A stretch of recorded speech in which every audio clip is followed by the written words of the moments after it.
Dead body के marks या फिर स्टैब्स को देखकर क्या आप पता लगा सकते हो जिस इंसान ने मारा वो थोड़ा साइकोलॉजिकली पागल था? एक होता है कि सिर्फ मारना है, बैक टू बैक स्टैबिंग करी, सर फोड़ दिया और बॉडी को बिल्कुल ही बर्बाद कर दिया। नॉर्मल इंसान तो नहीं करेगा। उनके शरीर में क्या डिफरेंसेस होते हैं? सीरियल किलर में एक चीज देखने को मिलती है, इंटेलिजेंट बंदा होता है जो सीरियल किलर होता है। सीरियल किलर्स डरते नहीं है सबूत छोड़ने में, वो जान पूछ के छोड़ते हैं। क्यों करते होंगे वो ऐसा? उन्हें पसंद आती है ये चीज। रेप केसेस बहुत ज़्यादा सेंसिटिव टॉपिक्स होते हैं, जैसे अभी डॉक्टर का केस हुआ था। तो वो में डर नहीं रह गया, बच जाना है मैं तो। जिस तरीके से उस लड़की का रेप हुआ और जैसे बॉडी मिली है उसमें और भी लोग इन्वॉल्व होंगे। तो कौन कौन सी ऐसी मिस्टेक्स होती हैं जो कुछ भी हो जाए मर्डर छोड़ के जाता है ऐसा सबूत? सबसे कॉमन मर्डर मोटिव आपको आज तक क्या मिला है? पैसा, बदला या रिलेशनशिप?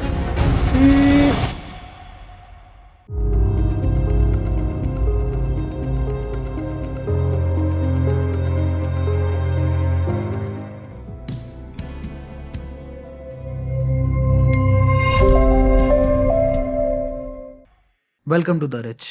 Thank you. सो सबसे पहला क्वेश्चन जो मुझे लगता है इस पॉडकास्ट को शुरू करने से पहले सबके दिमाग में आएगा कि फॉरेंसिक टीम पहुंचती कब है, कैसे पहुंचती है, आफ्टर मर्डर पूरा प्रोसीजर क्या होता है। And when I was studying about it, research कर रहा था, कुछ पॉडकास्ट भी देखे मैंने आपके, आप एक 7S फॉर्मूला बताते हो इसमें, तो वो हम जानना चाहेंगे पहले सवाल में। ओके, तो सबसे पहले अगर कहीं पे क्राइम होता है तो एक फर्स्ट रिस्पॉन्डर होता है। फर्स्ट रिस्पॉन्डर वो है जो सबसे पहले क्राइम सीन पर पहुंचा। यूजुअली पुलिस ही होती है फर्स्ट रिस्पॉन्डर। पुलिस में से ही कोई बंदा होता है जिससे इन्फॉर्मेशन आती है कि यहाँ पे कुछ हुआ है। करेक्ट। घटना स्थल जिसे हम बोलते हैं क्राइम सीन। तो घटना स्थल पे जो पहला इंसान पहुंचता है वो फर्स्ट रिस्पॉन्डर होता है। वहां पहुंच के वो इन्फॉर्म करता है कि ऐसा ऐसा यहाँ पे क्राइम अकर हुआ है और उसका काम होता है कि वो सिक्योर कर ले।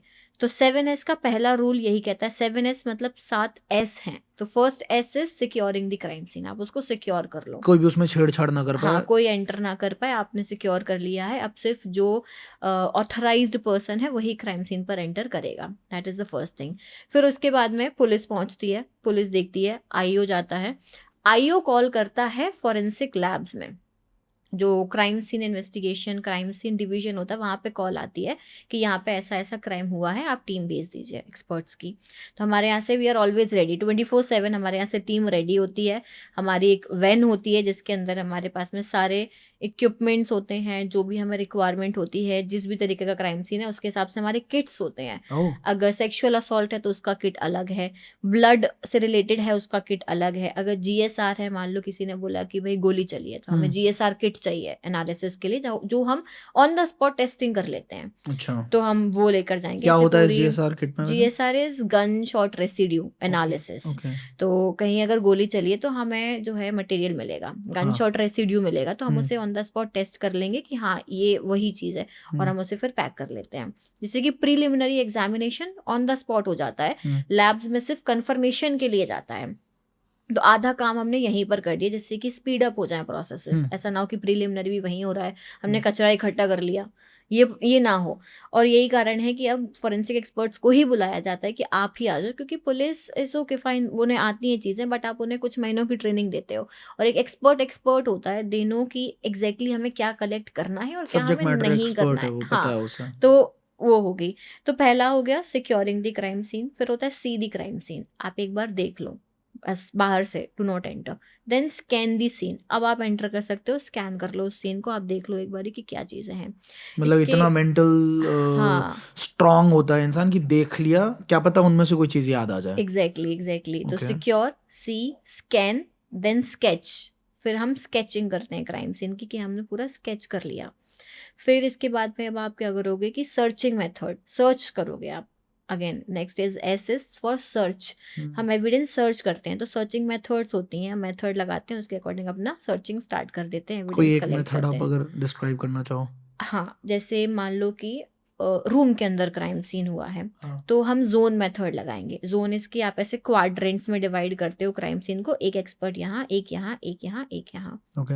ऐसे एक स्पाइरल मेथड होती है, आप ऐसे सर्कुलर वे में इनवर्ड टू आउटवर्ड सर्चिंग करते हो। अच्छा। हाँ, एक ग्रिड होती है, ऐसे आप ग्रिड बना लो, ग्रिड में आप सर्च करोगे। एक स्ट्रिप मेथड होती है, सिर्फ लाइंस, एक लाइन फिर दूसरी लाइन, फिर तीसरी लाइन, चौथी लाइन, ऐसे एक एक कोना, एक एक एक एक चप्पा। कोना, हाँ आप पूरा सर्च करोगे। और वो कौन सी मेथड लगानी है वो टाइप ऑफ क्राइम सीन पर डिपेंड करेगा कि किस तरीके का क्राइम हुआ है, ओपन एरिया है, क्लोज्ड एरिया है, मूविंग व्हीकल में क्राइम हुआ है, ओपन फील्ड है, पानी है, क्या है, कहाँ पर क्राइम हुआ, उसके अकॉर्डिंग हम उस मेथड को चूज करते हैं। फिर उसके बाद में बस आप डॉक्यूमेंट कर लिया, आपने स्केचिंग कर ली, स्केचिंग के बाद में आप सिक्योर करोगे उस एविडेंस को और कलेक्ट करके भेज दोगे। तो 7S रूल में पूरा यही है, सिक्योरिंग द क्राइम सीन से लेके एविडेंस सिक्योरिंग एंड कलेक्शन तक पूरा ये S7 स्टेप्स होते हैं जो आपको फॉलो करने होते हैं क्राइम सीन पर। दोनों टीम अलग अलग होती है, एक जो ऑफिस से काम करेगी, जो पूरा एनालिसिस करेगी, जो साइंस की टीम होती होगी, हाँ और एक जो फील्ड वर्क करेंगे, दोनों टीम अलग अलग है। हाँ एग्जैक्टली कि क्राइम सीन के लिए टीम अलग है जो सिर्फ क्राइम सीन पर कभी जाएंगे, ऐसा भी होता उनका है कि इंटरनल टीम भी क्राइम स्पॉट पे गई? हाँ हाँ होता है। जब हमें स्पेसिफिकली किसी की रिक्वायरमेंट है कि हमें बहुत स्पेसिफिक कोई एक चीज़ पता करनी है, उसके लिए हमें और एक्सपीरियंस्ड पर्सन की रिक्वायरमेंट है जो उसी डिवीजन का हो, तो तब हम फिर वहाँ से एक्सपर्ट्स को लेकर जाते हैं कि हमें आपकी रिक्वायरमेंट है, इस केस में हमें आपकी हेल्प चाहिए, तो इंटरनली भी जाते हैं। समझ गया। अब एक बड़ा जेन्युइन क्वेश्चन आता है लोगों के दिमाग में कि एक नेचुरल डेथ हो गई किसी की और एक मर्डर हुआ, अब इन दोनों के बीच में कैसे फ़र्क लगाएंगे? या मान लीजिए उसने सुसाइड किया और मर्डर हुआ, तो कैसे फ़र्क पता लगेगा? तो हैंगिंग के केस से ले लेते हैं कि अगर हैंगिंग है मतलब बॉडी हमें जो है टंगी हुई मिली है, अब हो सकता है पहले मार दिया हो फिर बॉडी को टांगा हो, या फिर हो सकता हाँ हैंगिंग ही है। अब हैंगिंग खुद से करी या किसी ने फोर्सफुली करी वो सेकेंडरी मैटर है, पर हैंगिंग से मरा है या पहले ही मर चुका था वो हम डिफ्रेंशिएट कर सकते हैं। तो इसमें ये होता है कि आप पहले लिगेचर मार्क देखते हो, जो गले में मार्क मिला है, रस्सी से हो, कपड़े से हो, किसी भी चीज़ से हो, तो आप लिगेचर मार्क चेक करते हो कि किस डायरेक्शन में है। दो तरीके से डेथ होती है हैंगिंग में, या तो आपका एस्फाइजिया के थ्रू सांस रुक जाएगी, ठीक है, यहाँ से, या फिर आपका ब्रेन और जो बैकबोन स्पाइनल कॉर्ड से कनेक्शन है वो ब्रेक हो जाएगा, ब्रेक हो उसकी जाएगा। वजह से। दो रीज़न दिस से इज हो टू। सकती है हाँ। तो वो आपको चेक करना होता है। और इसके अलावा एक और टेस्ट हो सकता है, जिस साइड भी सर होता है उधर से सलाइवा ड्रिल होके आएगा, तो कपड़ों पे सलाइवा मिलता है, आप सलाइवा का टेस्ट लगाओ, अगर जिंदा है तो सलाइवा मिलेगा, मतलब हैंगिंग ही है, हैंगिंग की वजह से ही डेथ हुई है। अगर नहीं मिल रहा है सलाइवा, यानी हो सकता है कि इसकी डेथ पहले हो चुकी हो। बाकी पोस्टमार्टम से फिर 100% क्लियर हो जाएगा पोस्टमार्टम के बाद में कि एग्जैक्टली पहले मर चुका था या हैंगिंग की वजह से डेथ है, ये चीज़। इसमें एक चीज़ और रिसर्च करते हुए देखा था मैंने कि टेंसाइल स्ट्रेंथ भी पता लगाते हैं कि किस कपड़े से डेथ हुई है। तो इस केस को अगर हम उस चीज़ से जोड़ें, मैं अभी एक वीडियो मैंने क्रिएट करी है एप्स्टीन फाइल्स पे, तो जब मैंने उसकी रिसर्च करी थी तो पता लगा था जेफरी एप्स्टीन को जब मारा गया है या मरा है, जो भी कथाकथित ऐसे बोलते हैं, सुसाइड बोलते हैं, तो सुसाइड उसने अपनी शर्ट से हैंग किया था खुद को। वो शर्ट रेड कलर की है, उसकी पिक्चर भी देखी मैंने। उसको देख के कोई भी बोल देगा कि इस शर्ट पे एक पूरा इंसान लटक के मर जाए, ये थोड़ा सा इम्प्रैक्टिकल है। तो ऐसे में क्या कमेंट करोगे आप? हो सकता है, मतलब दोनों चीज़ें पॉसिबल हैं कि शर्ट आते हैं, कई केसेस आते हैं कि शर्ट से किसी ने अपने आप को हैंग कर लिया। तो टेंसाइल स्ट्रेंथ हमेशा देखी जाती, जब भी हैंगिंग का केस आए, चाहे वो रोप हो, चाहे वो और कोई कपड़ा हो, वो कपड़ा ज़रूर आएगा, उसमें हम फाइबर की स्ट्रेंथ चेक करते हैं। स्ट्रेंथ ऐसे चेक होती है कि आपने पहले वो कपड़ा देखा, वो कितना वेट होल्ड कर सकता है, क्या वो इतना सफिशियंट है कि किसी की डेथ कॉज हो जाए, वो चीज़ हो गई। दूसरी चीज़, जो पर्सन है उसकी हाइट कितनी है, मतलब हैंगिंग हुई है तो कितना ऊपर से हुई है, वो कपड़ा कितना नीचे है, और वो उतना डिस्टेंस क्या सफिशिएंट था डेथ कॉज करने के लिए। अब ये हमें कैसे पता लगे, हम इसमें रिकंस्ट्रक्शन करते हैं, reconstruction of the crime scene. Same कपड़ा लेंगे हम, सेम हम डमी बनवाएंगे उस पर्सन की, exact same weight, same height, same body structure. अच्छा, किस चीज़ की डमी बनती है? जिसकी डेथ हुई है, जो हमें सस्पिशियस लग रहा है मतलब कि कौन से मटेरियल से बनती है? मटेरियल इट डिपेंड्स, अलग अलग मटेरियल की बन सकती है, उसमें हमें बस चाहिए कि उतना लगना चाहिए कि हाँ बॉडी, क्योंकि हम ऐसे स्टैचू नहीं ले सकते कोई की जिसके हाथ पैर मूव नहीं हो रहे हैं, क्योंकि हमें ये भी देखना है कि भाई हैंग होने के बाद बॉडी का क्या डायरेक्शन है, सर का क्या डायरेक्शन है, गले का क्या है, कैसा है, सब कुछ देखना है, तो बिल्कुल ओरिजिनल लगनी चाहिए। तो हम वो आते हैं, मतलब ऑलरेडी बॉडी कैसे बननी है वो सब आती हैं चीज़ें, बस हमें अपनी डिमांड्स देनी होती हैं कि इस वेट की ये साइड की। हम पुलिस को ही बोलते हैं, जो आईए होता है, कि हमें ऐसे ऐसे आप जो है डमी प्रोवाइड बनवा दो आप, फिर हम इस पर रिकंस्ट्रक्शन करेंगे। तो अगर आपको ये कंफर्म करना है कि इसी कपड़े से इसकी डेथ हुई है तो आप रिकंस्ट्रक्शन कर लो, आप चेक कर लो। अगर हो रही है तो आपको समझ आ जाएगा उसमें, नहीं है अगर इस कपड़े से डेथ कॉज नहीं हो सकती, कपड़ा ही फट जाए अगर, तो फिर देन इट इज सस्पिशियस। और ऐसा भी होता होगा कि एक्सीडेंटल केसेस कुछ हैं, इंसिडेंटल केसेस कुछ हैं। फॉर एग्जाम्पल श्रीदेवी का बता दिया गया, जो भी आफ्टर ऑल जो वर्डिक्ट आई कोर्ट की तरफ से कि सुसाइड था सुसाइड, बाथ टब के अंदर। सिमिलरली एक केस है जो शाहरुख खान की फर्स्ट फिल्म की हीरोइन है, दिव्या भारती। हाँ, दिव्या बहुत भारती यंग एज दीवाना, में एक्सपायर हो गई थी तो वो। वो हाँ 5th फ्लोर से गिर गई थी, हाँ हाँ। कूद गई थी, गिर गई थी, वॉटेवर, अल्कोहल के नशे में, ऐसा बताया गया। तो ये केसेस कैसे आइडेंटिफाई होंगे कि ये मर्डर है या ये एक्सीडेंट है? श्री भारती, दिव्या भारती, दिव्या भारती और श्रीदेवी। श्रीदेवी। श्रीदेवी का जो केस था उसमें भी सेम चीज बताई थी कि वो लोग घूमने गए थे, हाँ, बाहर थे और अल्कोहल कंज्यूम कर कंजम्पशन, रखा था वाइन, और बाथ टब में गिर के डेथ कॉज हो डेथ गई। कोस हो गई। ठीक है।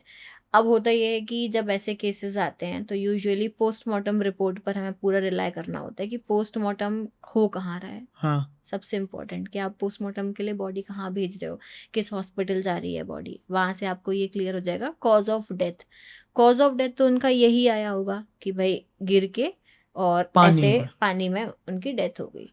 अब पानी में कोई डुबा भी सकता है। तो उसके भी Now, तो this is suspicious. फिंगरप्रिंट्स या कुछ ऐसे स्क्रैचेस या कुछ ऐसे आ सकते हैं। बिल्कुल आ सकते हैं, बिल्कुल पॉसिबिलिटी है कि करा जा सकता है, लेकिन अगर पुलिस डिमांड करती है इन्वेस्टिगेशन की तो होती वो चीज़ आगे, या कोई और डिमांड करता। अनटिल एंड अनलेस की कोई डिमांड नहीं कर रहा है कि हाँ ये डेथ तो है, नेचुरल हुई है, ऐसे गिर के मर गया इंसान, तो कोई बात नहीं, ठीक है, ओके फाइन, तो हम उस पर क्यों आगे इन्वेस्टिगेट करें। डिमांड होनी चाहिए उस चीज़ की कि हमें सस्पिशियस लगी है डेथ। अनटिल एंड अनलेस उन्हें वो डेथ सस्पिशियस लग ही नहीं रही है तो फिर उस पर आगे इन्वेस्टिगेशन होगा ही नहीं। जब कोई क्लेम करेगा कि नहीं दिस इज सस्पिशियस, मुझे इस पे आगे जो है जांच पड़ताल करानी है, इन्वेस्टिगेशन कराना, तब वो बात आगे बढ़ेगी।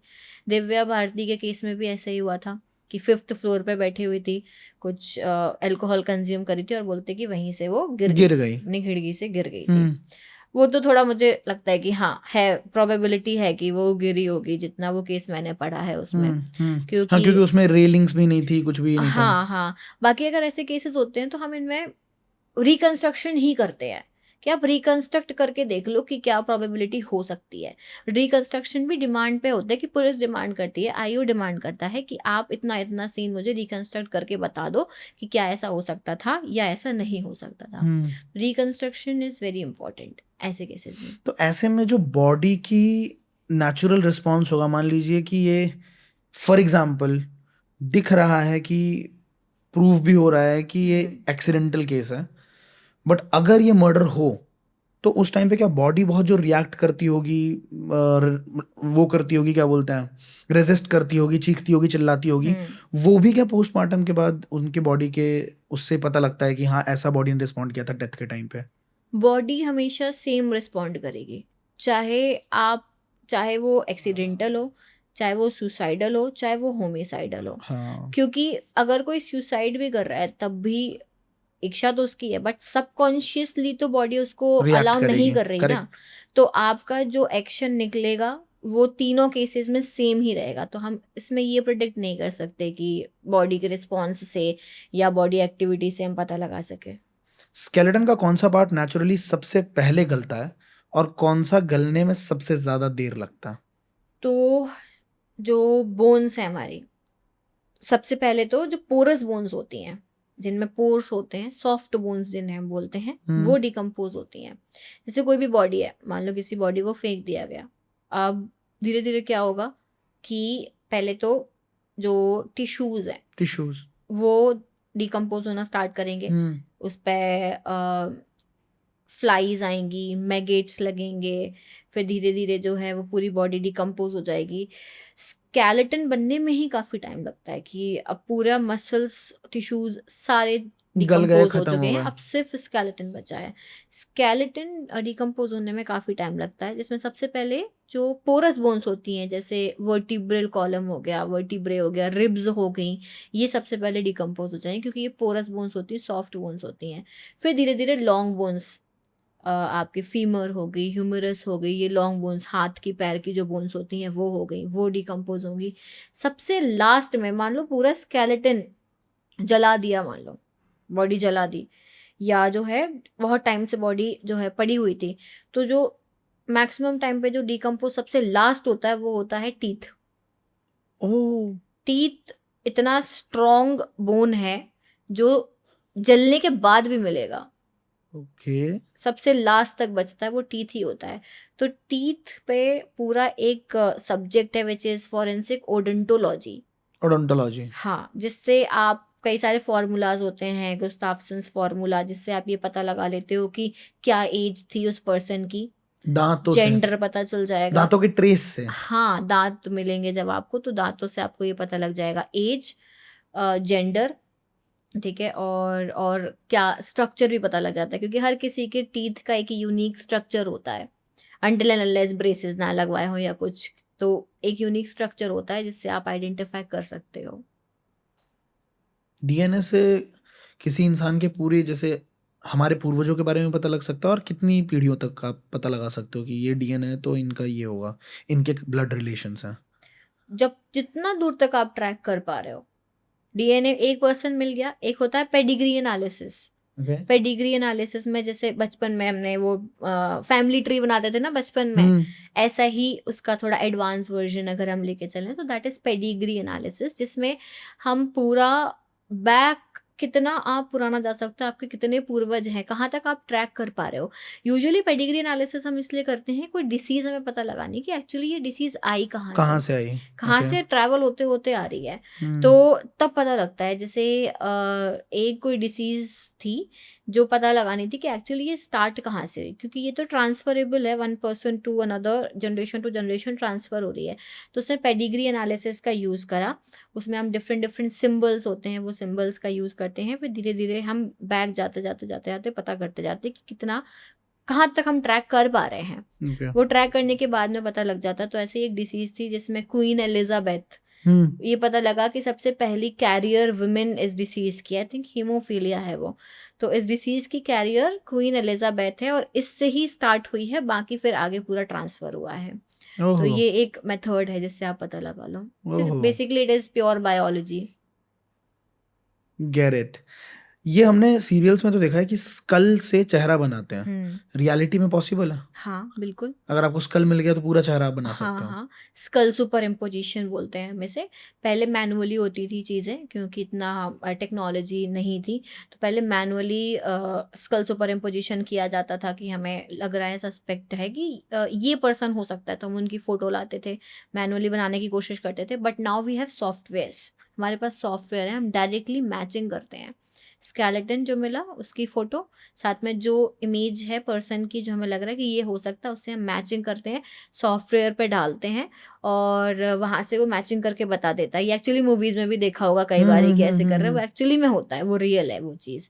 उनसे मैचिंग करके आप स्कल सुपर पोजीशन करके पता लगा सकते हो कितने % मैच हो रहा है, उसके अकॉर्डिंग लग जाएगा आइडिया कि कौन है। ओके। बचपन से हम लोग ऐसी मूवीज़ देखते हैं, वेब सीरीज़ देखते हैं, सीरियल्स देखते हैं, तो क्राइम सीन देख के थोड़ा सा ऐसा म्यूज़िक भी होता है, घबराहट सी होती है। थोड़ा रियल डिस्क्रिप्शन देना, आपने कई बार देखा होगा, विज़िट किया होगा, क्या फीलिंग होती है वहाँ पे जब आप पहली बार जाते हो? मैं अपने पहले क्राइम सीन का बता दे रही हूँ, जो मेरा फर्स्ट एक्सपीरियंस था जब मैंने पहला क्राइम सीन देखा। तो एक्साइटमेंट थी मेरे अंदर तो फिलहाल कि ओके, क्राइम सीन जाना है, ठीक है, एक्साइटमेंट होती है, but at the same time थोड़ा डर भी होता है कि आप डेड बॉडी एनकाउंटर करने जा रहे हो, आपको दिखेगी, पता नहीं क्या रिएक्शन आएगा, कैसा रहेगा। बताओ, किसी बट घटना पे किसी इंसान के अंदर एक्साइटमेंट हो रही है। हाँ, इट इज़ वियर्ड। मैं बहुत सारी चीज़ें क्या वियर्ड प्रोफेशन है ये?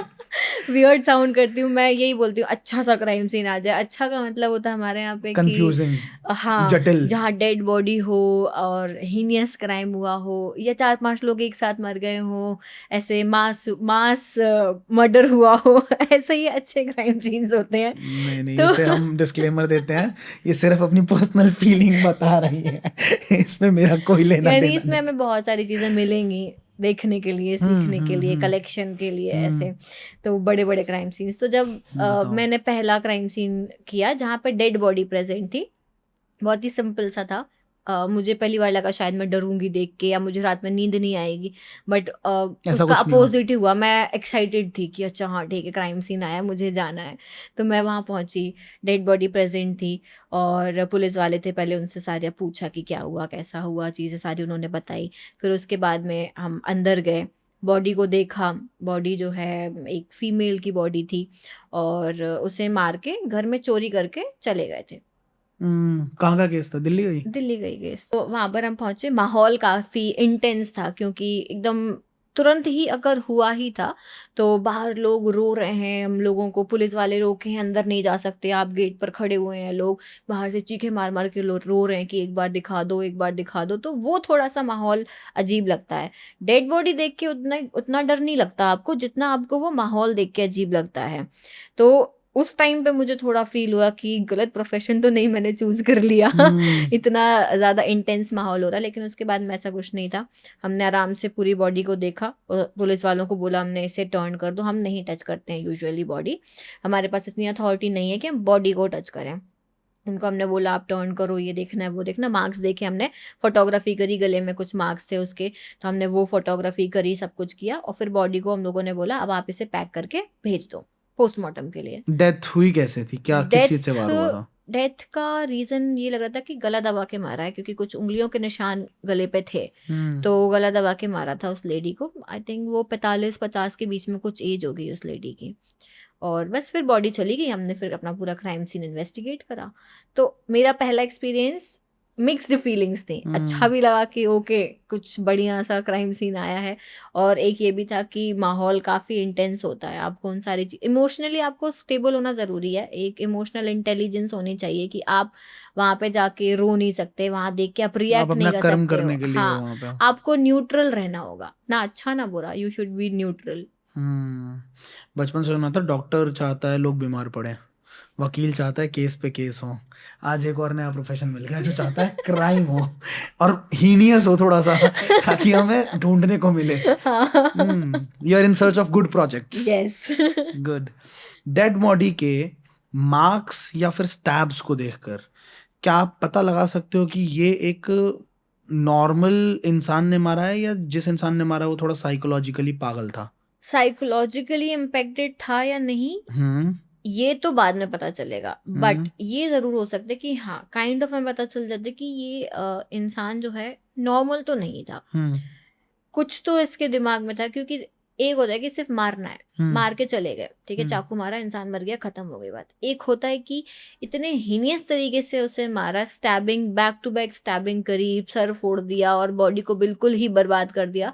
उसके पीछे फिर कुछ मोटिव होगा, कुछ चिथड़े बहुत, चिथड़े कर हाँ दिया। कुछ बहुत इंटेंस मोटिव होगा जो पता करना होगा।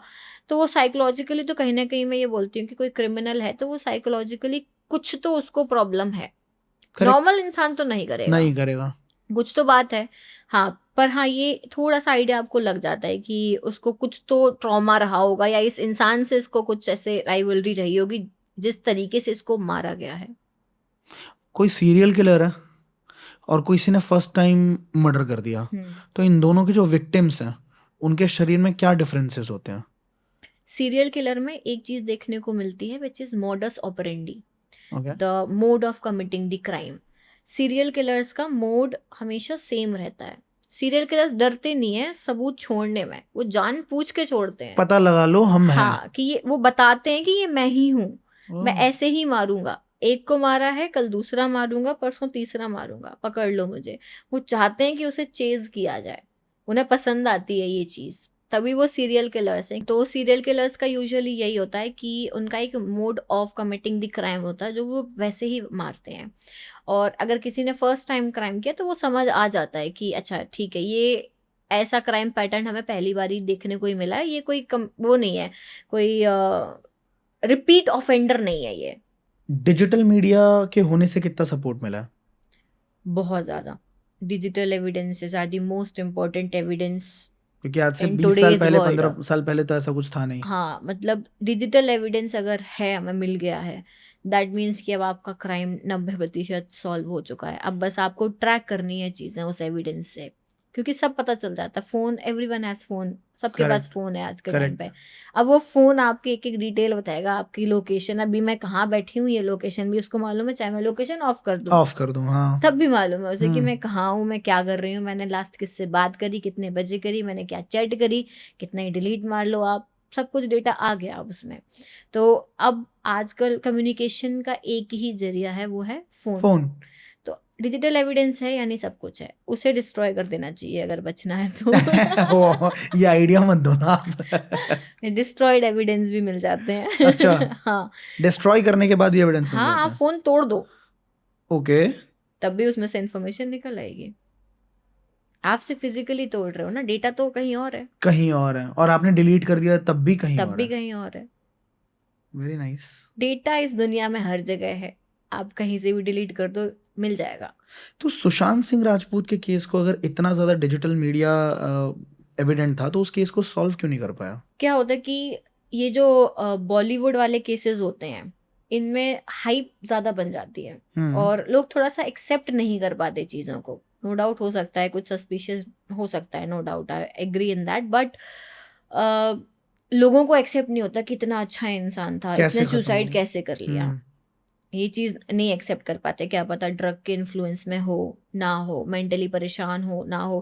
क्योंकि आप जो सामने देख रहे हो कैमरे पे, वो इंसान ज़रूरी नहीं है कि ऑफ कैमरा वैसा ही अपनी ज़िंदगी जी रहा हो। हम्म, तो एक तो एक्सेप्टेंस नहीं होता, दूसरा इधर-उधर की ये जो है, इसका आई थिंक सुशांत सिंह का कोई बैकग्राउंड नहीं था related to acting and all, वो खुद अपने से खुद सब अपने कुछ दम पे, करके यस, आया था। गॉडफादर नहीं था कोई भी। हाँ, तो उस चीज़ को भी अगर मद्देनज़र रखा जाए तो हो सकता है कि कुछ कॉन्स्पिरेसी हो, जितनी थ्योरीज़ बनी हैं, तो काफ़ी सारी चीज़ें पॉसिबल हैं।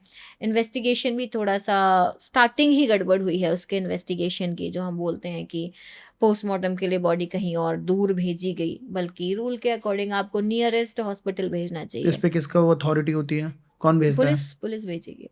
पुलिस पुलिस, भेजेगी? हाँ, पुलिस के पास रहता है कि आपको बॉडी कहाँ भेजनी है पोस्टमार्टम के लिए, क्योंकि हमारा काम बॉडी से नहीं है, हमारा क्राइम सीन से काम रहता है। ओके। तो बॉडी हम सिर्फ उतनी ही देखते हैं, ओके मैं बॉडी दिखी, इस पे ठीक है, क्या चीज़ें हैं, मार्क्स हैं, क्या पॉसिबिलिटीज़ हैं, क्या हमें एविडेंसेस चाहिए, वो हमने देख लिए।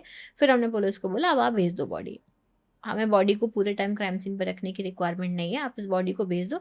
हमारा काम है क्राइम सीन पे एविडेंसेस कलेक्ट करना, हम उस पे फोकस करेंगे।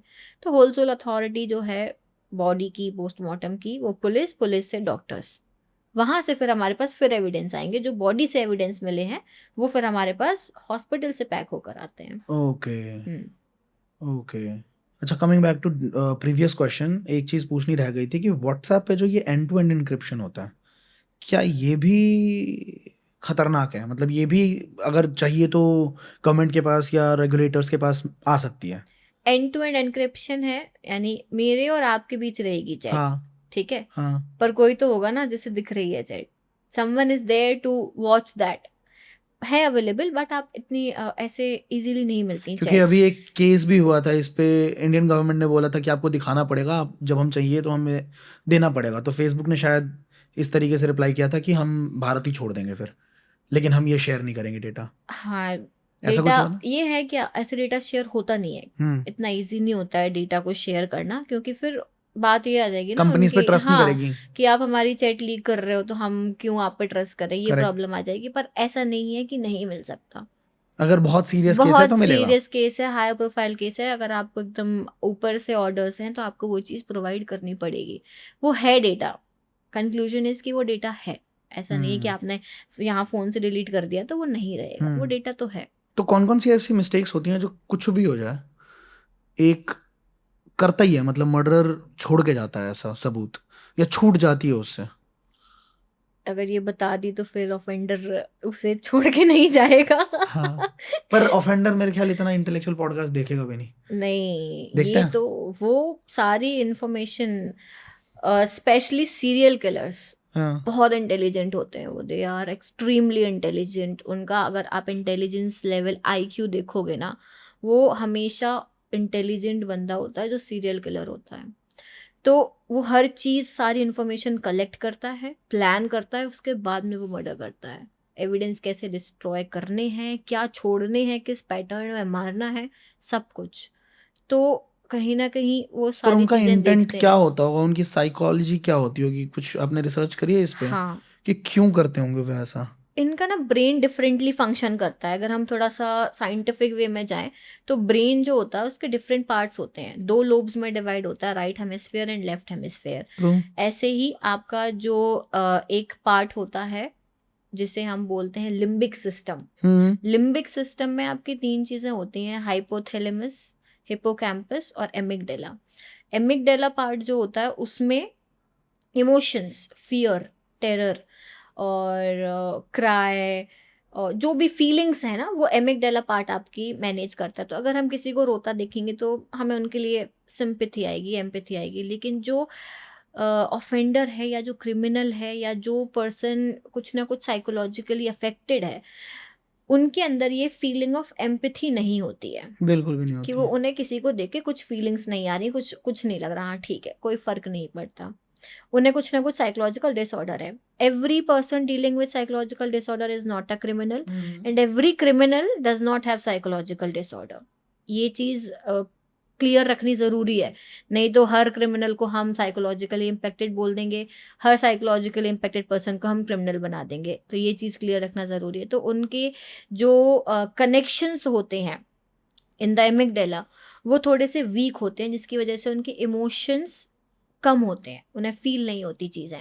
एट द सेम टाइम कुछ ट्रॉमास होते हैं जो बचपन से, जिस तरीके से बच्चा जो है जिस माहौल में पला बड़ा है, उसने कैसे माहौल देखा है, हो सकता है कि वायलेंस देखता आया हो, डोमेस्टिक वायलेंस देखता आया हो, फादर जो है एल्कोहलिक रहा हो, माँ को मारता रहा हो, वो चीज़ें उसने देखी हो, तो ये सब ट्रॉमेटाइज हो जाते हैं। तो उनका ये हो जाता है कि ऐसा कोई भी आदमी मुझे मिलेगा, अगर इस आदमी के जैसा मुझे कोई मिलेगा, मैं उसे मार दूंगा। हम्म।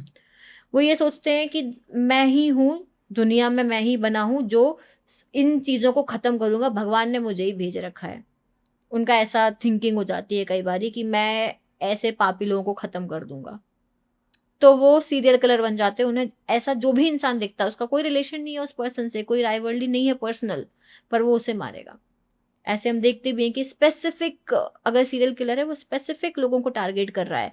हो सकता है सिर्फ वुमेन्स को टारगेट कर रहा हो, वो भी स्पेसिफिक एज के वुमेन्स को टारगेट कर रहा हो, स्पेसिफिक टाइप ऑफ पीपल। कई एक बारी मैंने ऐसे केस सुना था कि सिर्फ लड़कियों को टारगेट करा जा रहा है और वो मार नहीं रहा था लड़कियों को, सिर्फ वो उनका फेस खराब करना चाह रहा था। जो भी उसे सुंदर लड़की दिख रही थी उसके फेस पे मार दो, ओ माय फेस खराब गॉड। हो जाए। कुछ ट्रॉमा की वजह से वो इस तरीके की हरकतें कर रहा था। तो ये सब ट्रॉमेटाइज्ड होते हैं, उनकी जिस तरीके से उनकी पूरा जो बचपन से लेके बड़े तक जैसे वो आए हैं, जो देखते आए हैं, उस तरीके से उनका ब्रेन डेवलप हो जाता है। एक्चुअली इन चीज़ों को ट्रीट किया जा सकता है समय रहते। हम्म। अगर आप समय रहते इन साइकोलॉजिकल डिसऑर्डर्स को आप मेंशन कर लो, आप देख लो, आप उसका ट्रीटमेंट ले लो, वो ट्रीटेबल हैं। बट अगर आप उन्हें छोड़ देते हो ऐसे इग्नोर्ड, हमारे इंडिया में यूजुअली इन चीज़ों को इतना टैबू बना रखा है कि उस पर डिस्कशन ही नहीं होता। हम्म। कोई साइकियाट्रिस्ट, साइकोलॉजिस्ट सुन के लोग जो हैं अजीब फील करने लगते हैं। Brain is also part of our body. तो अगर कहीं बॉडी ऑर्गन में हमें दिक्कत होती, किडनी, लिवर, हार्ट में, तो हम डॉक्टर के पास जाते हैं ना। अगर ब्रेन में कुछ प्रॉब्लम हो रही है तो ब्रेन का भी डॉक्टर है, तो हम उसके पास जाके उसका इलाज ले सकते हैं। अगर आप समय रहते इलाज लोगे तो वो चीज़ ठीक हो जाएगी। बट अगर उस चीज़ को इग्नोर कर दिया, वो धीरे धीरे इंसान कब क्रिमिनल में बदल जाएगा आपको पता ही नहीं पता ही चला। नहीं चलेगा। एक बच्चा जो है ना, बच्चे के बिहेवियर से आपको पता लग जाता है कि यार ये कुछ अजीब बिहेव कर रहा है।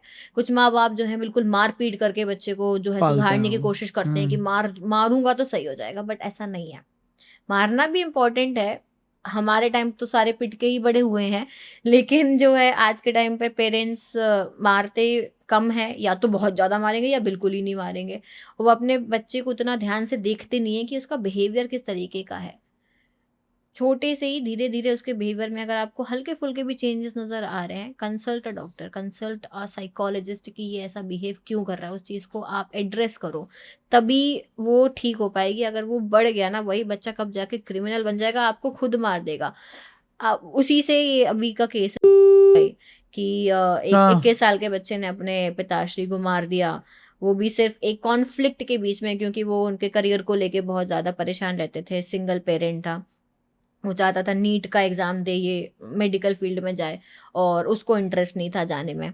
तो ऐसे ही गर्मा गर्मी में उसने अपने घर की लाइसेंस्ड राइफल उठा के मार दिया, और फिर बॉडी को छुपाया भी उसने। Blue drum, famous drum, blue drum, तो ये उसी नाम से फेमस हो गया। तो उसको जो है ब्लू ड्रम में पैक करा दिया था। अच्छा, अभी और भी ये हो गए हैं लखनऊ वाला केस बता रही हूँ मैं, अभी फरवरी का ही केस है ये। अक्षत नाम का लड़का था, और उसके पिताश्री का नाम था मानवेंद्र। ओह तो और उसकी बहन भी थी, छोटी बहन, सिंगल पेरेंट था वो, और काफ़ी रिच पर्सन, काफ़ी अच्छी उसकी फैक्ट्री वगैरह थी, लिकर का भी कुछ काम था, पैथोलॉजीज थी उसकी, फ्रेंडली बिहेवियर था, नेचर बहुत अच्छा था उस इंसान का। बस ये चाहता था कि अपने बच्चे का प्रॉपर करियर बन जाए। इससे ये चीज़ भी समझ आती है कि आप बच्चे को कितना ज़्यादा प्रेशराइज कर रहे हो वो चीज़ करने के लिए जो वो नहीं करना चाहता है। Let him do what he wants, नहीं तो ऐसे एंड अप हो जाएंगी चीज़ें। उसे करने दो जो मर्जी है, बच्चे को जो जिस डायरेक्शन में जा रहा है। आप किसी को फोर्स नहीं कर सकते कि तुम नीट का एग्जाम दो, तुम जेई का एग्जाम दो, तुमको तो यही करना पड़ेगा। फोर्स नहीं कर सकते आप। मेरा देश बदल रहा है, ये आगे बढ़ रहा है, माय गॉड। ये तो अभी एक केस मैंने भी देखा था सोशल मीडिया पे कि एक लेडी, मतलब बच्चे ने मार दिया अपनी माँ को, शायद गेम के चक्कर में या शायद किसी में नॉर्थ ईस्ट में हुआ था, और ऐसे बहुत बहुत केसेस। बहुत है, हर दिन ऐसे आपको सुनने मिल एक जाएंगे। क्रिमिनल के हाव भाव से कैसे आप पता लगा सकते हो कि भाई ये क्रिमिनल, क्योंकि पता नहीं ना, अब कोई सीरियल किलर ही है, इतना बड़ा ऑफिस है, 100 लोग हैं, हायर करते हुए कैसे पता लगाऊं कि ये क्रिमिनल भी हो सकता है। ये नामुमकिन है क्योंकि एक सीरियल किलर स्पेशली नॉर्मल घूमता है, आपको कभी रियलाइज ही नहीं होगा कि इस बंदे ने मारा है, या ये सीरियल किलर था अनएक्सपेक्टेड। तो ये तो तो ये नामुमकिन मतलब है। किस्मत में, तू ऐसे क्यों देख रहा है भाई? मतलब ये तो किस्मत वाली बात है कि हाँ आपके ना टकर जाए कोई। हाँ एग्जैक्टली क्रेजी। कौन सी, मैं तो दिमाग बंद हो गया। एविडेंसेस को टैम्पर करने से किस हद तक केस बिगड़ सकता है, और कितना टैम्पर किया जा सकता है? जैसे एक चीज आपने और बोली कि ऑथराइज्ड पर्सन की एंट्री होती है। अब अगर ऑथराइज्ड पर्सन को ही उसने, जो क्रिमिनल है, उसने कनेक्ट कर रखा हो पहले से, तो क्या वो पूरी चीज बिगड़ सकती है? ऐसा कोई केस होता है? पहली चीज तो क्रिमिनल को नहीं मालूम कि टीम में कौन पहुंच रहा है वहां हाँ इन्वेस्टिगेट करने। ये चीजें बाद में मालूम चलती हैं कि इस केस पे कौन काम कर रहा है। हाँ और एकदम अगर स्टार्टिंग से देखें तो पुलिस से चीजें शुरू हुई हैं। आईओ तो पता रहेगा सामने वाले को कि इन्वेस्टिगेटिंग ऑफिसर कौन है, वो इस केस पे काम कर रहा है, वो रिवील होता है। लेकिन फॉरेंसिक एक्सपर्ट्स की अगर हम बात करें तो एक टीम क्राइम सीन पर गई, क्राइम सीन पर काम किया, अब वो टीम वापस उस केस पे काम नहीं करती है। अब इंटरनली हमने अगर मान लो 50 एविडेंसेस कलेक्ट करे हैं, तो वो 50 अलग अलग लोगों के पास चले गए इन्वेस्टिगेट होने के लिए, उनका एनालिसिस 50 अलग अलग लोग कर रहे हैं। इट्स ओह नॉट लाइक कि एक पर्सन के हाथ में वो केस है, हम्म क्योंकि अलग अलग एविडेंस है। ब्लड हो सकता है, आपका जो है एम्यूनेशंस, फायर आर्म्स मिल सकते हैं, आपको हेयर फाइबर मिलेगा, डीएनए मिलेगा, तो ये अलग अलग डिवीजन में जाएगा जहाँ बहुत सारे लोग बैठे हुए हैं काम करने के लिए। तो आईओ तक तो मालूम है कि ये इन्वेस्टिगेटिंग ऑफिसर है, तो यहाँ एविडेंस हमने कलेक्ट करे और आईओ को थाम दिए कि ये आपके, अब आप यहाँ से हमें एविडेंस भेज देना, हम लेकर भी नहीं जाते अपने साथ। सारा काम किसका है? आईओ का है। अब वो वहाँ से एविडेंसेस को भेजेगा लैब तक। तो ये सारी चीज़ें चेन ऑफ कस्टडी होती है। चेन ऑफ कस्टडी में क्या होता है कि एविडेंस कलेक्शन से लेके, यानी मैंने अगर यहाँ पे कलेक्शन स्टार्ट किया है तो मेरा नाम यहाँ पे अब आ गया डॉक्यूमेंट्स में कि यहाँ से मैंने एविडेंस टच किया, मैंने हैंड ओवर इसको किया, इसने पैक किया, इसने जो है सील किया और इससे आईओ के पास गया, आईओ ने जो है इस कांस्टेबल को दिया, ये कांस्टेबल ले जाके इस पर्सन को देगा, इस पर्सन ने जो है रिसीव करा, रिसीव होने के बाद यहाँ डिस्ट्रीब्यूट हुआ, इसने ओपन किया, इसने एनालिसिस किया, एवरीथिंग इज डॉक्यूमेंटेड, एक एक स्टेप डॉक्यूमेंटेड होता है। अगर आप इस चेन ऑफ कस्टडी को ब्रीच करते हो तो वो पर्टिकुलर एविडेंस कोर्ट में एडमिसिबल नहीं होता है। उसको वहीं पर बोल दिया जाता है कि चेन ऑफ कस्टडी ब्रेक हुई है, इस पर्टिकुलर जगह पे लग रहा है कि यहाँ पे कांस्टेबल के हाथ में दिया, लेकिन कांस्टेबल के यहाँ पे देने के बाद में ये एफएसएल तक नहीं पहुंचा, या यहाँ पे कुछ टेम्परिंग हमें लग रही है, सील ब्रेक है, एविडेंस चेंज किया गया है, तो वो यहाँ चेंज हुआ है। तो ये तो फिर उस बंदे की नौकरी पे बात आएगी। हाँ, उसका तो सब खत्म ही हो जाएगा, फिर जो टेम्परिंग केस अगला करेगा बनेगा केस उस पे। लगेगा। हाँ, टेम्परिंग का केस बनता है, एविडेंस टेम्परिंग। मर्डर वेपन अगर नहीं मिला तो केस कितना मुश्किल हो जाएगा सॉल्व करना? बहुत बारी नहीं मिलता मर्डर वेपन, ज़रूरी नहीं है कि मिल जाए, हर टाइम पॉसिबिलिटी नहीं होती है, तो इतना मुश्किल नहीं है। उसके अलावा भी आपके पास एविडेंसेस हैं जो आपको कलेक्ट करने होते हैं, बट हाँ, अगर मर्डर वेपन मिल जाता है तो ईजी हो जाएगा आपको। जैसे में विक्टिम मिला है, ऑलरेडी बॉडी मिली है, तो कई बारी वेपन नहीं मिला तो हम उस बॉडी पे किस तरीके का वुंड है, वुंड एनालिसिस जो होता है, वुंड देख के कितना डीप वुंड है, क्या साइज है, क्या पैटर्न है, उससे हम एक्सपेक्टेड किस वेपन से मारा गया होगा वो पता लगा लेते हैं। बहुत बारी मर्डर वेपन नहीं मिलता है, मैक्सिमम टाइम नहीं मिलता है मर्डर वेपन, तो हम वुंड से पता लगाते हैं जो इंजरी कॉज करी गई है कि कैसा वेपन होगा, शार्प है, ब्लंट फोर्स है, क्या साइज हो सकता है, क्या वेट हो सकता है एक्सपेक्टेड, वो वुंड से पता लगता है। अब रेप केसेस बहुत ज़्यादा सेंसिटिव टॉपिक्स होते हैं, तो इस केस के अंदर कितना मुश्किल हो जाता होगा अगर वो तुरंत केस नहीं बना तो उसको आइडेंटिफाई करना?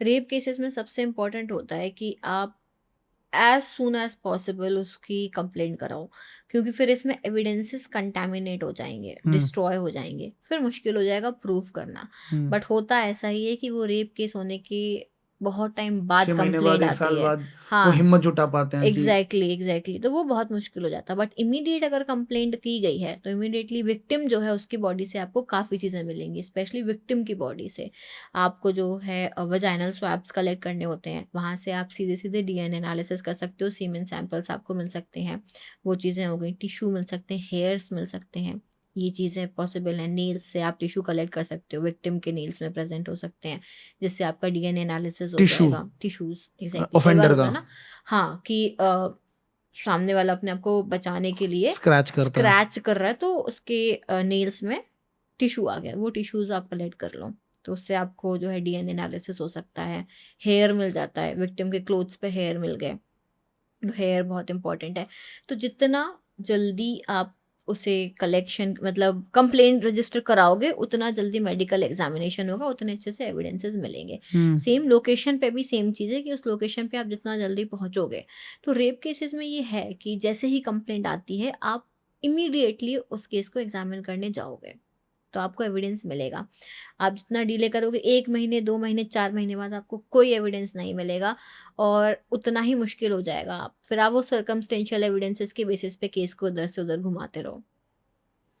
तो इस हिसाब से सारे, जैसे अभी डॉक्टर का केस हुआ था कोलकाता के डॉक्टर का, तो वो केस सॉल्व उतनी जल्दी क्यों नहीं हो पाता? क्योंकि अगर जल्दी हम इससे पता लगा सकते तो फिर केस सॉल्व इतना टाइम क्यों लगता है? आरजीकर कॉलेज वाला जो आरजीकर केस कॉलेज, था, यस। हाँ, आरजीकर मेडिकल कॉलेज का जो केस था, ये केस बहुत ही हीनियस टाइप ऑफ क्राइम रहा है कि जिस तरीके से उस लड़की का रेप हुआ और जैसे बॉडी मिली है, वो बहुत ही हीनियस, आंखें, चश्मा पूरा अंदर था, आंखों के अंदर धंस चुका था, बॉडी इतनी ज़्यादा, इसमें इंजरीज थी।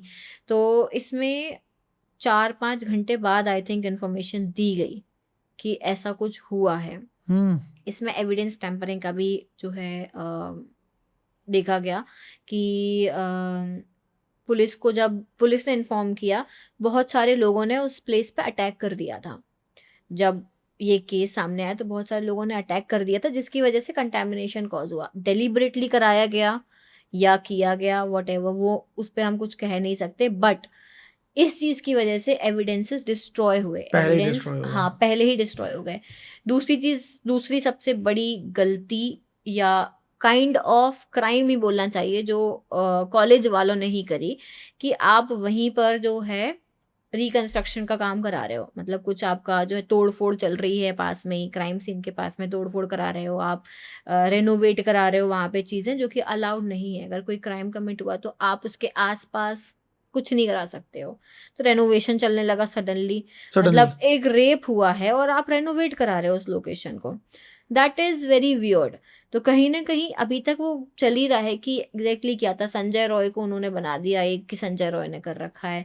डीएनए सैंपल्स गए थे, डीएनए जो भी मिला था विक्टिम की बॉडी से, उसमें एक्सपेक्टेड ये था कि शायद और भी लोग इन्वॉल्व होंगे, बट एग्जामिनेशन के बाद सिंगल एक ही पर्सन का डीएनए वहाँ पे प्रूफ हुआ। किसका? कांट से अब वो कि किसका हुआ, कहने को तो जो न्यूज़ में आया है संजय रॉय को ही क्लेम किया गया है पर कि इंटरनली कुछ वही और है। है। इंटरनली और भी चीज़ें हो सकती हैं। क्या होता है कि जब भी कोई रिपोर्ट्स जाती हैं, मेडिकल रिपोर्ट हो गई, फॉरेंसिक रिपोर्ट्स हो गई, ये सब पब्लिकली, ये सारे कॉन्फिडेंशियल डॉक्यूमेंट्स हैं जो पब्लिकली नहीं आते नहीं हैं। है, ये सिर्फ कोर्ट की जब जजमेंट आएगी तभी बाहर एग्जैक्टली आएगा। तो ये वहीं पर सामने आते हैं। तो हम जो इन्फॉर्मेशन फिलहाल में हमारे सामने आती है वो न्यूज़ चैनल्स के थ्रू आती है। तो जितनी इन्फॉर्मेशन आई उसके अकॉर्डिंग तो संजय रॉय है, बाकी इसके पीछे और भी लोग इन्वॉल्व हो सकते हैं, इतना क्योंकि हीनियस क्राइम कोई इंडिविजुअल अकेला कर सकता है कर सकता है। और उसके बाद टैम्पर भी कर सकता है एविडेंसेस को? नहीं, क्राइम कर सकता है, एविडेंस टेम्परिंग में अब अगर इतने लोग इन्वॉल्व हैं तो कहीं ना कहीं उसके पीछे कुछ ना कुछ तो हाथ होगा। उसके साथ और भी लोग होंगे जो उसे बचाने की कोशिश कर रहे होंगे, उसे या किसी और को।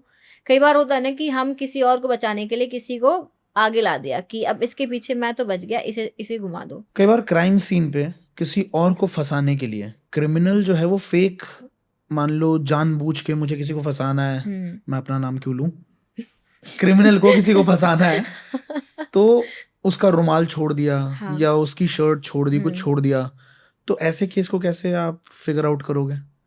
होता है कि प्लॉट करते हैं, हाँ, plot एविडेंसेस करने को का। प्लॉट किया जाता है किसी को फंसाने के लिए। करेक्ट। अब सबसे बेस्ट चीज इसमें डिजिटल एविडेंस। आप उस टाइम पे उसकी लोकेशन देखो, कहाँ पे था वो पर्सन, कि वो बोल रहा है कि मैं यहाँ गया था, पर वो उस टाइम पे उस लोकेशन पे था ही नहीं। कैमरेज निकालो आप, सीसीटीवी फुटेज निकालो आप, हर जगह है, हर हाईवे पे, रोड पे, घरों के बाहर इतने फुटेज मिल जाएंगे। अभी मैंने लेटेस्ट एक मूवी देखी, उसमें यही चीज़ हुई थी कि वो क्लेम कर रहे थे कि हम तो शादी में चले गए थे, हम उस टाइम पे इस लोकेशन पे थे ही नहीं। और जब वो फुटेज निकाली गई, अब पैसा तो पावर देता ही है, फुटेज डिलीट करवा दी, फुटेज नहीं मिली। बट फिर धीरे धीरे लिंक करा गया और चीज़ों को, तो पता लगा कि ये बंदे उस टाइम पे इस लोकेशन पे ही प्रेजेंट थे। उन्होंने फेक फोटोज बनवाए शादी के कि हम शादी में गए थे, फेक फोटोग्राफ्स प्रेजेंट कर दिए कोर्ट में, ये सारी चीज़ें सामने ला के रख दी। बट एट द एंड जब डिजिटल एविडेंसेस देखे गए, उनकी लोकेशन देखी गई और सीसीटीवी फुटेज निकाले गए, तो उससे ये क्लियर हो गया कि ये लोग ही इन्वॉल्व थे। तो सबसे बेस्ट होता है डिजिटल एविडेंस निकाल लो, लोकेशन चेक कर लो कहाँ थे ये।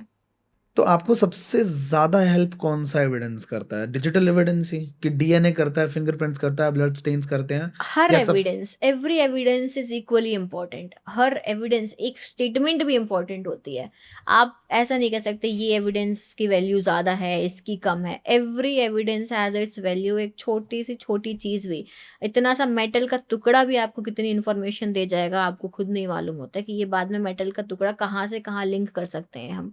So every evidence is important, whether it is a trace evidence या कोई भी हो। अब बालों से क्या क्या मतलब मान लो एक छोटा सा बाल का टुकड़ा मिल गया, हम्म उससे भी आप पूरी एनालिसिस कर सकते हो किसका बाल है, क्या है, कितनी एज है? नहीं, इतना तो नहीं कि हम एग्जैक्ट एज निकालें। हम अप्रॉक्सीमेट निकाल सकते हैं कि क्या एज है, बट हाँ, आप उससे डीएनए एनालिसिस कर सकते हो। आप पूरा ये आइडिया लगा लोगे कि ये डीएनए प्रोफाइलिंग आप इजीली कर सकते हो। चाहे रूट मिले, रूट मिल जाए तो बहुत अच्छी बात है। रूट में क्योंकि टिश्यूज होते हैं तो आप इजीली उससे वो डीएनए एक्सट्रैक्ट कर सकते हो। पर नहीं मिलती है रूट, तो फिर आप माइटोकॉन्ड्रियल डीएनए एक्सट्रैक्ट करके शाफ्ट से तब भी कर सकते हो। ओके। क्रिमिनल साइकोलॉजी पे अब थोड़ी सी बात करते हैं, क्रिमिनल के क्या दिमाग में चलती हैं। तो सबसे कॉमन मर्डर मोटिव आपको आज तक क्या मिला है? पैसा, बदला, या रिलेशनशिप की प्रॉब्लम्स?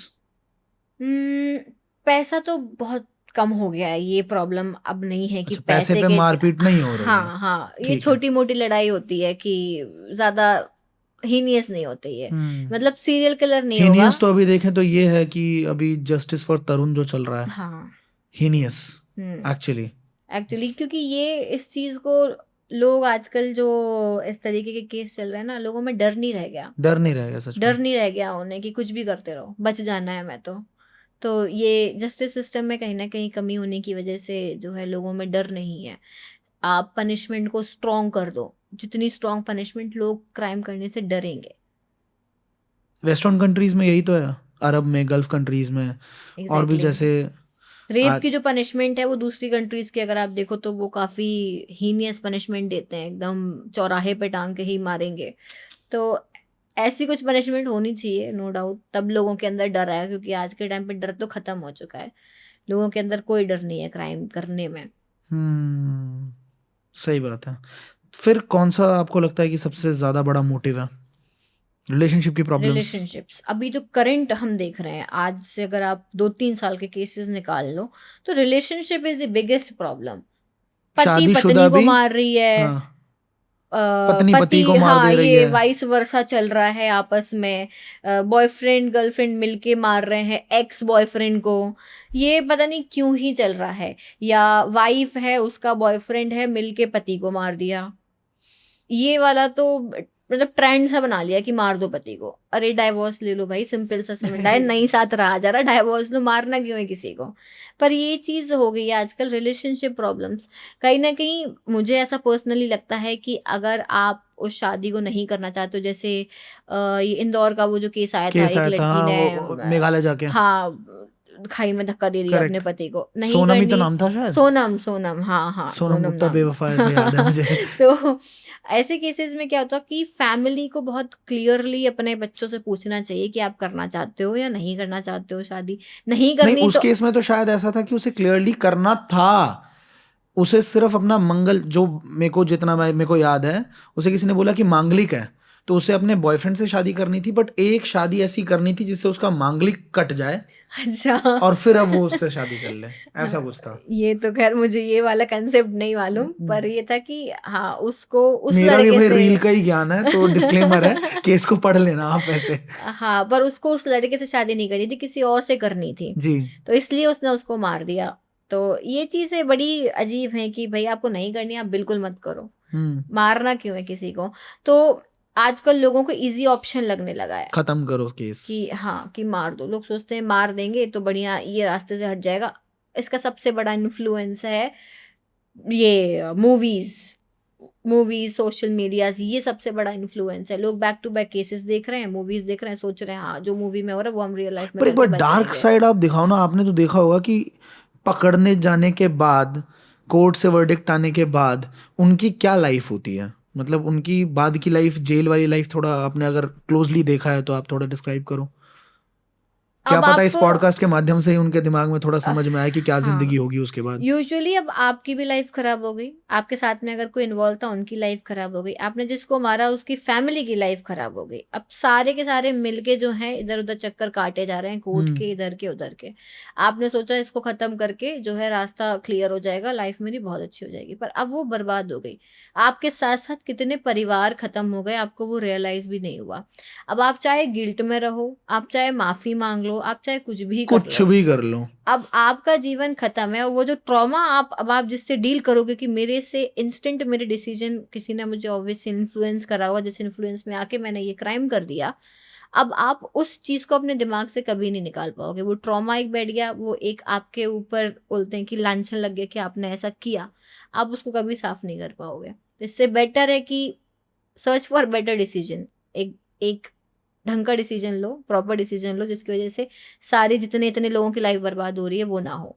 ये काम करेंगे आने वाले टाइम में ना, जेल का एक्सपीरियंस भी आप लोगों को किसी पॉडकास्ट के माध्यम से आई विल ट्राई कि जेल का एक्सपीरियंस क्या होता है।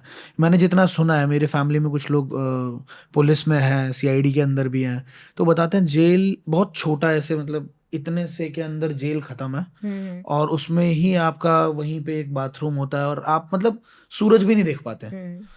तो इसका एक्सपीरियंस करेंगे, बट आपको इसके लिए करना ये है कि आपको इस पे बहुत सारे लाइक्स करने हैं, बहुत सारे कमेंट्स करने हैं, पॉडकास्ट को वायरल करना है, सो दैट हम किसी भी गेस्ट को बुलाएं तो वो तुरंत आए और आपको बहुत अच्छा ज्ञान दें। नेक्स्ट, कोई आपको परफेक्ट क्राइम की स्टोरी याद आ रही है, ऐसी परफेक्ट सी क्राइम हुई हो? There is nothing like a perfect crime.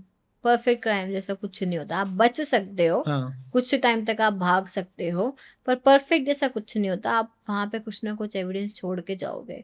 According to Locard's principle of exchange, जो फोरेंसिक साइंस का एक प्रिंसिपल क्या है। प्रिंसिपल है ये? लोकार्ड, सर एडमंड लोकार्ड नाम के साइंटिस्ट थे जिन्होंने एक प्रिंसिपल दिया था, principle of exchange. According to this, every contact leaves a trace. आप अगर किसी जगह पे गए हो, अगर आप उस जगह पे गए हो, आपने कांटेक्ट किया है, even if you are not touching anything, कुछ नहीं टच करा आपने, सिर्फ आप जाके खड़े हो और आप बाहर आ गए हो, then also you are leaving some of the other traces there. तो आपको वही तो ढूंढना है। हमें क्या ढूंढना है? फॉरेंसिक एक्सपर्ट का काम क्या है?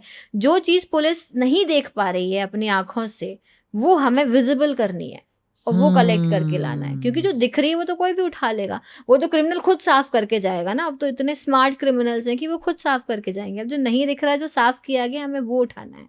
ओके, हम साइकोलॉजी पे बात कर रहे थे।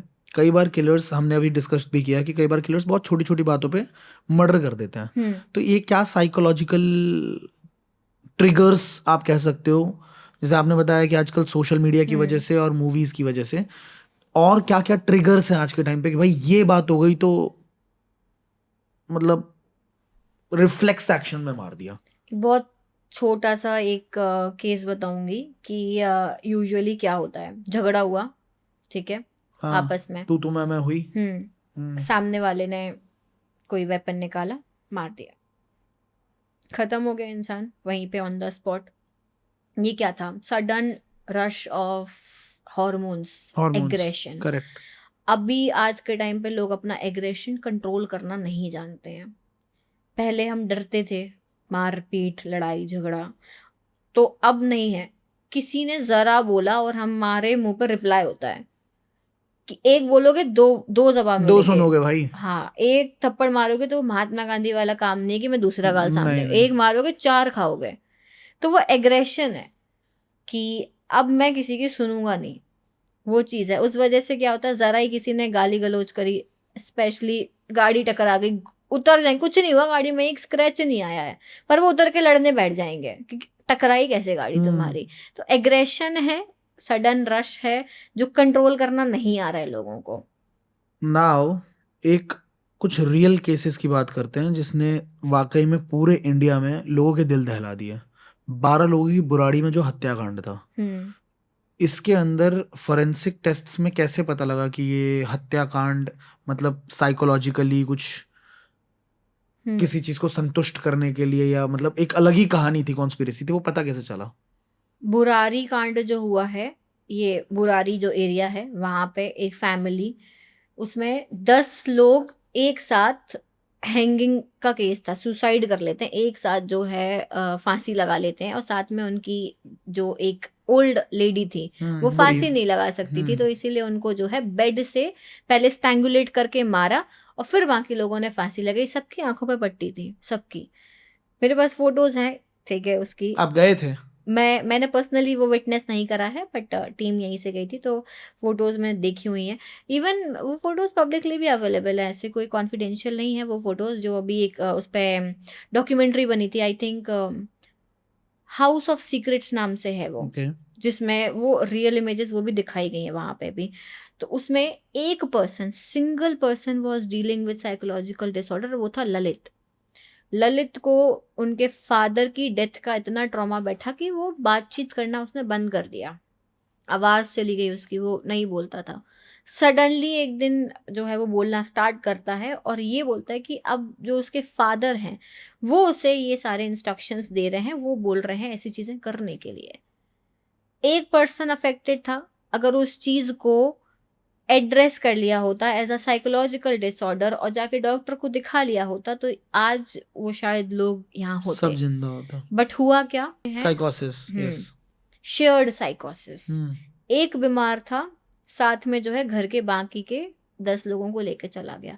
वो इंस्ट्रक्ट करता था कि जो है और कितनी वियर्ड सी बात है कि उनमें से किसी ने भी किसी भी के साथ शेयर नहीं करा, अपने पड़ोसी के एग्जैक्टली साथ, क्योंकि किसी ये के बात साथ। बोल रहा था ना वो हाँ जो ललित है जो इंस्ट्रक्शन दे रहा है वो ये बात बोल रहा है कि आप ये बात कहीं नहीं बताओगे। वो सभी लोग अपनी नॉर्मल जिंदगी जी रहे हैं, उनके घर में शादी होने वाली थी, शादी की तैयारियां भी चल रही हैं, एंड सडनली एक दिन सारे लोग मर जाते हैं।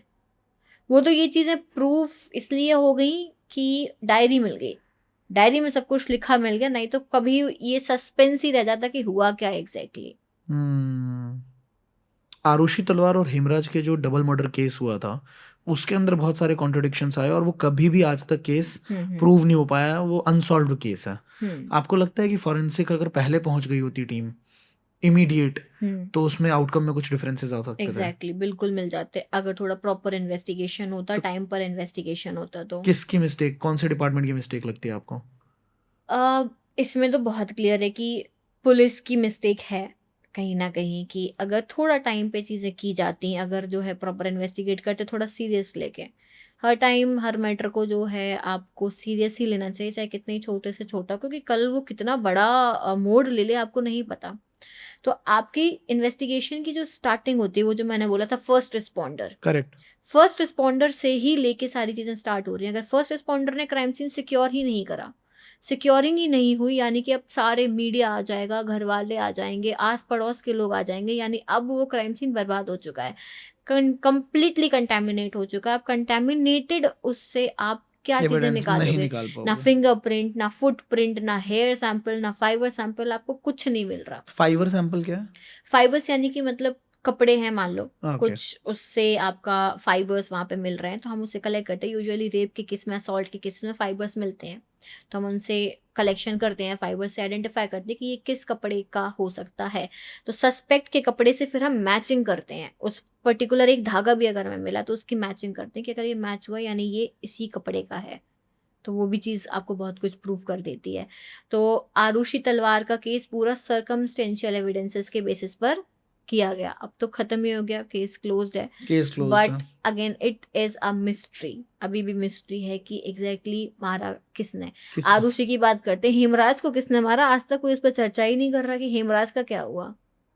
तो मिस्ट्री बन के रह गया वो केस, क्योंकि इन्वेस्टिगेशन में लूप होल्स थे।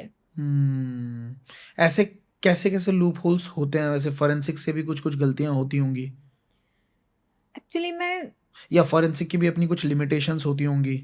फॉर एग्जांपल जैसे यही बाथटब वाला केस है या कोई भी केस है ऐसे, तो आप पता नहीं लगा सकते या इतनी डेवलपमेंट नहीं हुई है इसकी वजह से फिर शायद सस्पेक्ट बच जाता है, ऐसा भी होता है? लिमिटेशंस हमारे पास में ये होती हैं कि अगर एविडेंस हमारे पास आया तो, लेकिन कंटामिनेटेड फॉर्म में है, या एविडेंस बहुत कम कलेक्ट होकर आया, उतना ही मिला, या कई बार हो जाता है कि हम एक्सेप्ट ही नहीं करते एविडेंस, जब हमें लग रहा होता है कि टेम्परिंग हो सकती है, इसमें सील ब्रोकन है या हमें कुछ भी गड़बड़ लग रही है, तो हम एक्सेप्ट ही नहीं करते, वहीं से वापस भेज देते हैं। होता है यूजुअली कई केसेस में कि हमारे पास आने से पहले एविडेंस बदल दिया गया। तो हमें एक्सेप्ट करते टाइम बहुत ध्यान रखना होता है कि हम कोई भी केस अगर एक्सेप्ट कर रहे हैं, हम उसको प्रॉपर चेक करें, क्योंकि अगर हमने एक्सेप्ट कर लिया यानी अब चेन ऑफ कस्टडी में हमारा नाम आ गया। अब अगर टेम्परिंग हुई है उस बीच में तो हम भी इन्वॉल्व हो जाएंगे उसमें। तो ये चीज़ बहुत इंपॉर्टेंट होती है कि आप ये ध्यान रखो। बाकी टेक्नोलॉजी आज के टाइम पे बहुत अच्छी हो गई है, बहुत अच्छे इक्विपमेंट्स हैं, इंस्ट्रूमेंट्स हैं, जो बहुत ट्रेस एविडेंसेस से भी हमें आइडेंटिफिकेशन ईजी कर रहे हैं। चाहे अगर हमें थोड़ा सा अमाउंट ऑफ जीएसआर भी अगर मिलता है, जरा सा अमाउंट, तो भी हम उससे पता लगा सकते हैं। हमें अगर क्या कोई पता लगता है उससे कि किस गन से निकला है? हाँ, ये किस गन का है, कार्ट्रिज मिला है, बुलेट मिली है, हमें ये चेक करना कि ये इसी गन से चली है या नहीं, तो हम वो चेक करेंगे। तो कभी भी अगर शॉट होगा तो बुलेट तो मिलेगी मिलेगी, हाँ, पोस्टमार्टम में बुलेट तो मिल जाएगी। नहीं ये भी ज़रूरी नहीं है, कई बार होता है कि आर पार हो जाता है। आर पार होगी, निकल गई, नहीं मिली हमें, है ना, या उसे हटा दिया गया, जानबूझ के जो है रिमूव करा गया वहाँ से कि भाई आर पार होके निकल गई, तो हम वुंड से पता लगाते हैं, entry wound and exit wound. Okay. अभी एक केस था, ये का ही केस है कि एक कार मिली और कार में देखा कि गोलियां चली हुई हैं, ठीक है, होल्स हैं, बुलेट होल्स आपको देखने को मिल रहे हैं, पर कार के अंदर बॉडी नहीं है, ओ सिर्फ गाड़ी है, ओके। बॉडी नहीं है उसके अंदर। बॉडी निकाल दी होगी। बॉडी निकाल के कहीं और फेंक दी गई, तो अब वो बॉडी ढूंढना है। तो उस कार में पहले तो ये चेक करा गया कि गोलियां कहाँ से चली हैं, अंदर से चली है गोली, बाहर से चली है गोली, या दोनों साइड से डिफेंस में भी गोली चल सकती है, वो चेक करा गया। फिर गाड़ी को पूरा इन्वेस्टिगेट करा गया, चल रही थी, खड़ी थी, कैसी थी गाड़ी, लॉक थी, ओपन थी, पर्सन किस पोजीशन में हो सकता है, अगर बाहर से गोली मारी है तो पर्सन कहाँ बैठा था। जो बॉडी थी वो आपकी कुछ दिनों के बाद में कहीं और दूसरी लोकेशन पे मिली, जहाँ पे उसके बॉडी पे भी मार्क्स देखने को मिले। ये बेसिकली कोई राइवलरी का केस था, आपस में कोई झगड़ा होगा उनका, इस कारण से उस आदमी को मार दिया गया था। रोहतक का केस था, काफ़ी फेमस इंसान है और वो मुझे नाम क्लिक नहीं हो रहा है, बहुत फेमस इंसान है जिसकी ये डेथ हुई है, और ये पूरी प्लान्ड मर्डर था। तो बहुत सारे इन्वेस्टिगेशन इसमें किए गए। आपको जो है बुलेट कार्ट्रिज मिले, तो मैचिंग करते हैं हम, हमारे पास माइक्रोस्कोप्स होते हैं, बड़े बड़े माइक्रोस्कोप्स, कंपैरिजन माइक्रोस्कोप्स होते हैं, उसमें हम चेक करते हैं। और सैम करके एक स्कैनिंग इलेक्ट्रॉन माइक्रोस्कोप होता है जिसमें हम GSR एनालिसिस करते हैं, क्योंकि बहुत थोड़ा सा मिलेगा, गन पाउडर बहुत सारा नहीं मिलता हमें, थोड़ा सा अमाउंट मिलेगा। करेक्ट। तो वो आप उसके अंदर देख के एनालाइज करते हो। तो इंस्ट्रूमेंट्स की बात करी हमने, टेक्नोलॉजीज की बात करी, तो टेक्नोलॉजी काफ़ी एडवांस हो गए हैं, दूसरे देशों में काफ़ी टाइम से हैं, हमारे यहाँ इंडिया में धीरे धीरे धीरे धीरे इन्फ्यूज हो रहा है, हो रहे हैं, और आगे जाके भी काफ़ी चीज़ें आएंगी।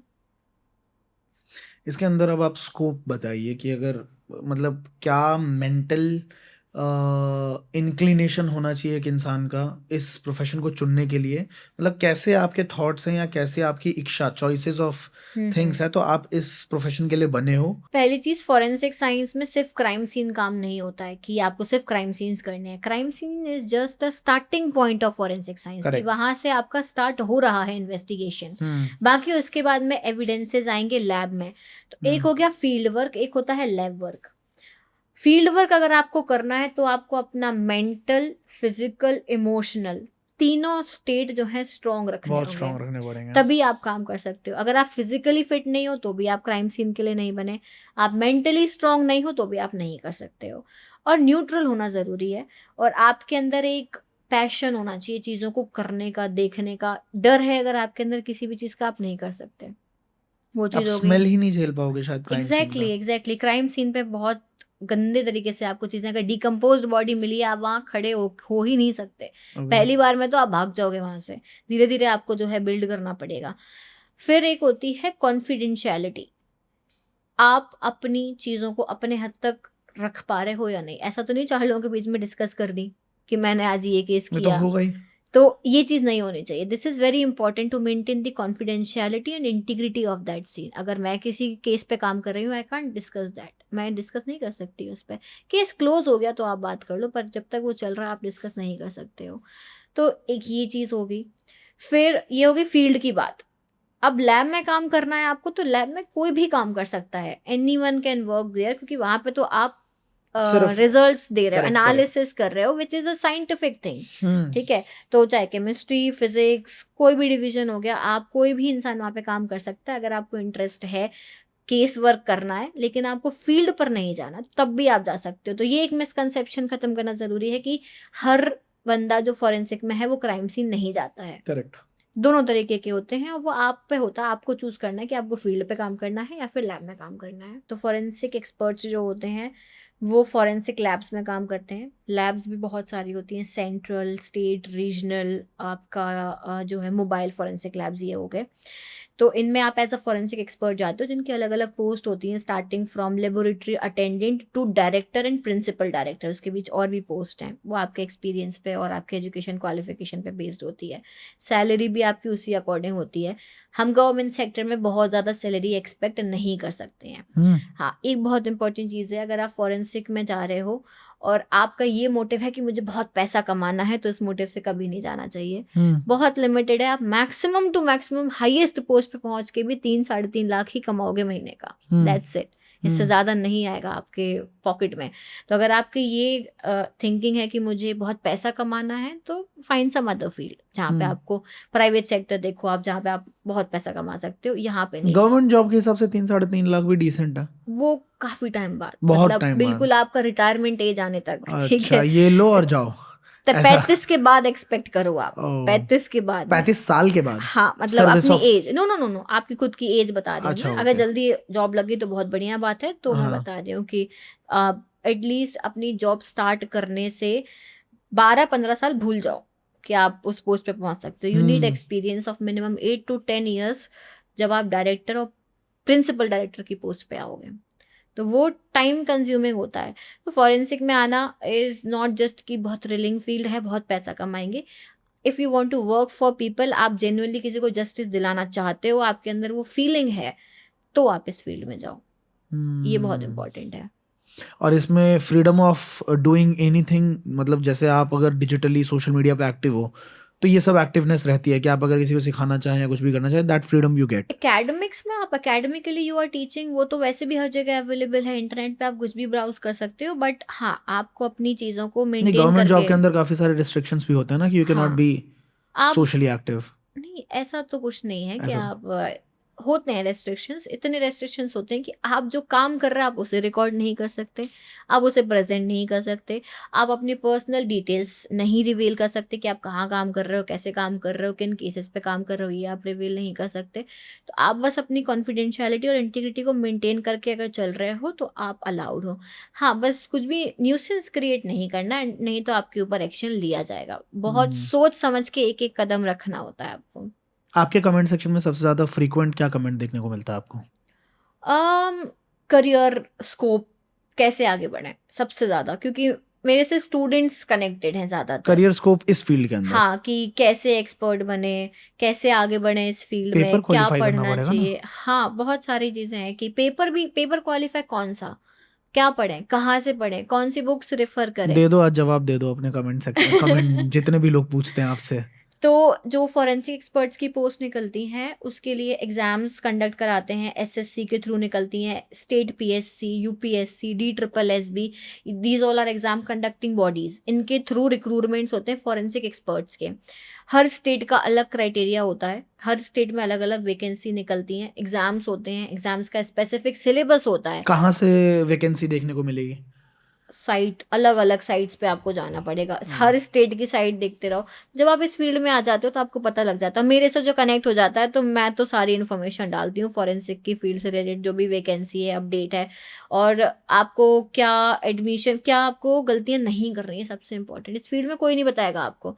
आपने एक गलत सब्जेक्ट चूज करा और आपका करियर खत्म फॉरेंसिक्स में, ओह। ये चीज़ होती है। बहुत ही सेंसिटिव फील्ड है ये, आपने एक सब्जेक्ट गलत ले लिया अपने बैचलर्स में और अब आप एक्सपर्ट नहीं बन पाओगे। तो मेरा कंसेप्ट यही है कि अगर आपको इस फील्ड में आगे बढ़ना है, आपको एक एक्सपर्ट बनना है, तो वो मिस्टेक्स मत करो। मैं आपको हेल्प करूँगी, मैं गाइड करूँगी कि आपको अपने 12th क्लास से लेके पूरा अपना मास्टर्स, मास्टर्स के बाद आपका रिसर्च, आपको क्या करना है, कैसे करना है, क्या एग्ज़ाम देने, कैसे पढ़ना, कब तैयारी करनी है, वो सारी चीज़ें मैं बताती हूँ। Interesting, very nice.